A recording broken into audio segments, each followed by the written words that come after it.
this is an incredibly complex issue, and it underscores a really important point. The fact that we have become so dependent on elements like critical minerals and the permanent magnets we need for our commercial sector, our defense sector, so much so that we actually have to give up a really important national security concerns, including dual use items. And I really want to stress the definition of dual use. Dual use items that China is seeking us to relax our export controls on are various types of AI chips, various types of chips in general, aerospace engine technology.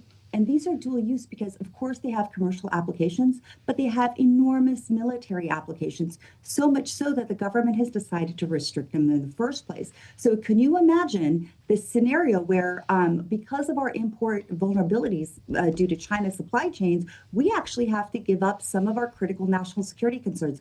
The Trump administration is going to try to keep the wall up as much as they can and not give in to some of these China's demands.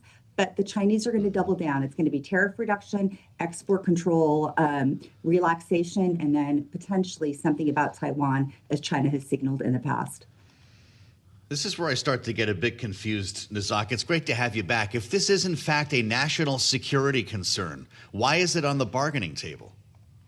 You know, that's really because we are dependent on some critical supply chains from China that are also impacting our national security concerns.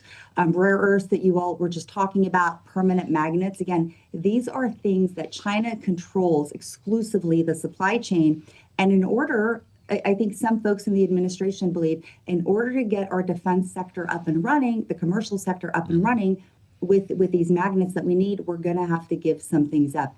The other interesting aspect of this that makes it extraordinarily complicated is our import dependence is just goods from China. What China is seeking from us is actually the know-how and technology. That know-how and technology that I hope we don't give up to China, and we maintain our export controls, that's long lasting. Once you transfer technology to China, it's gone.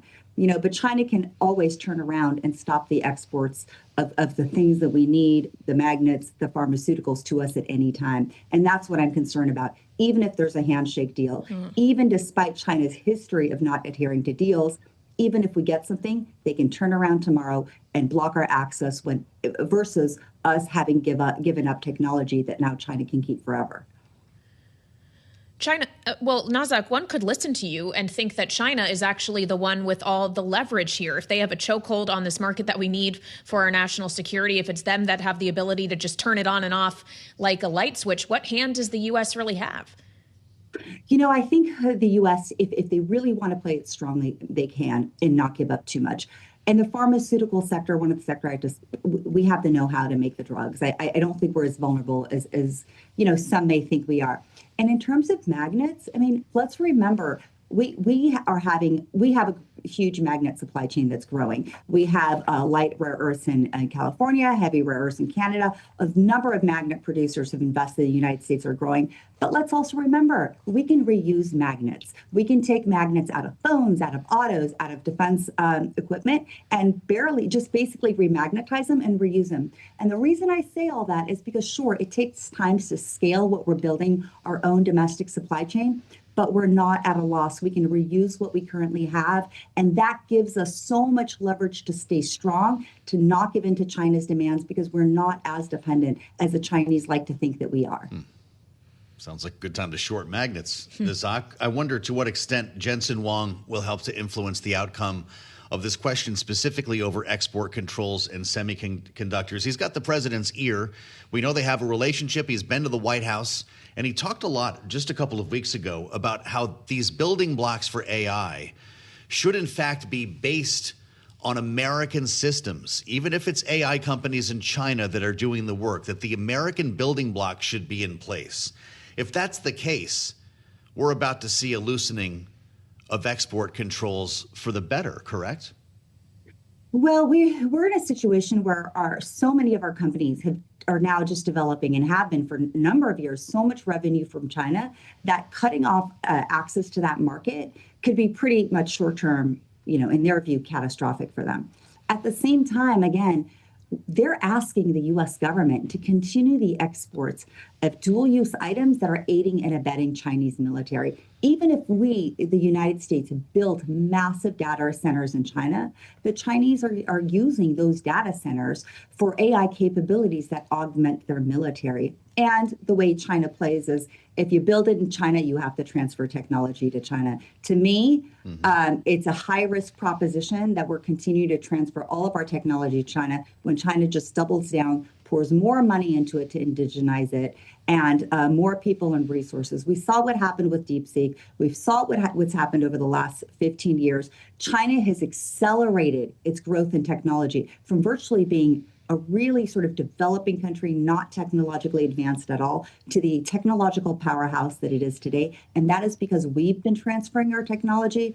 And I think it's really time for the Trump administration to, one, take a second look as whether we want to give up more, and two, remember that we're not as dependent as some think we are. Well, so Nazak, when we consider the time here for these very complex issues to be fully worked out, I don't know the extent to which you expect there to be firm, tangible outcomes of this meeting in Geneva, but knowing we are up against a deadline in August here of this 90-day window in which tariff levels have been brought down from the astronomical highs with which they were, is that enough time for the U.S. and China to really get into the nuances of all of this different policy, or are we just going to have to keep buying ourselves more and more extensions? I think the likelihood that they're going to get out with, they're going to leave with a handshake deal is very likely. I think we're going to end up reducing some of our export controls, maybe on chips, chip technology, AI chip technology, the commercial aircraft engines that we've recently prohibited the exports to China. And you know what? China's basically going to say, fine, you can have more magnets. But China is probably not going to allow our military sector to have magnets for our defense and weapon systems. And, what good is a handshake deal when we have a country like China that's systematically broken deals? WTO commitments, its bilateral, cybersecurity deal in 2015, phase one deal, the Geneva deal. So yes, I think from China's perspective, it's going to give in. After a little bit of acting tough, it'll give in a little bit. It'll say, fine, I'm going to license these things to you, but we're going to reduce our export controls. And I am confident that within a month, we're going to find ourselves in a very similar situation, not getting the things we need from China. And then it's going to be a really tough call for what the administration is going to do next. Sounds like reciprocal tariffs are not going away anytime soon.